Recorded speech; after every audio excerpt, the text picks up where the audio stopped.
మహిళలకు ఉచిత బస్సు సౌకర్యం కల్పించడం ఇప్పుడు పలు ఇబ్బందులకు కారణంగా మారింది. మహిళలు హ్యాపీగానే ఉన్నా ఇతర ప్రయాణికులు, అలాగే ఆటో డ్రైవర్స్, అలాగే అద్దె బస్సు నిర్వాహకులు ఇబ్బందులు పడుతున్నారు. కాంగ్రెస్ ప్రభుత్వం 6 గ్యారెంటీల్లో భాగంగా మహిళలకు ఉచిత బస్సు సౌకర్యాన్ని కల్పించింది. అయితే నెల గడవక ముందే ఫ్రీ బస్సు జర్నీలో బిగ్ ట్విస్ట్ చోటు చేసుకోనుంది. టీఎస్ఆర్టీసీలో సమ్మె సైరన్ మోగనుంది.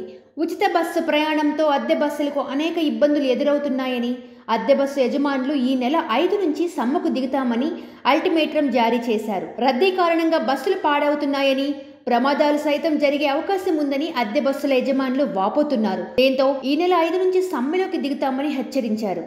అద్దె బస్సు యజమానుల నిర్ణయంతో మహిళలకు ఉచిత బస్సు జర్నీ స్కీమ్ విషయంలో ఆర్టీసీ యాజమాన్యం, ప్రభుత్వం తీసుకునే నిర్ణయంపై తీవ్ర ఉత్కంఠత నెలకొంది. ఇక 2021లో వర్తింపజేయాల్సిన వేతన సవరణ ఒప్పంద సర్క్యులర్ 2ను ఇప్పుడు వర్తింపచేయాలని చూడటం కూడా సమ్మెకు కారణంగా తెలుస్తుంది. ఈ సర్క్యులర్ వెంటనే సవరించాలని వారు డిమాండ్ చేస్తున్నారు. మహాలక్ష్మి పథకం అమలుతో ఆర్టీసీకి ప్రయాణికుల సంఖ్య పెరిగిందని, ఈ క్రమంలో అదనపు బస్సులు సమకూర్చుకునేందుకు అద్దె బస్సుల కోసం టెండర్ పిలిచారని, అయితే నిబంధనలు చూస్తే టెండర్లో ఎవరూ పాల్గొనకుండా అధికారులు కుట్ర పన్నారని వారు ఆరోపించారు. ఏదైనా కారణంతో ఒక రోజు బస్సు నిలిచిపోతే రోజుకు 35,000 రికవరీ చేస్తామని పేర్కొనడం సరికాదన్నారు. గత ప్రభుత్వాలు నియమించిన అధికారులు ప్రస్తుత ప్రభుత్వాన్ని బద్నాం చేయాలనే కుట్రలో భాగంగానే ఈ నిబంధనలు ఉన్నాయని ఆరోపించారు. ఇప్పటికైనా ఆ నిబంధనలు మార్చకపోతే జనవరి 5 నుంచి అద్దె బస్సులు బంద్ చేస్తామని హెచ్చరించారు.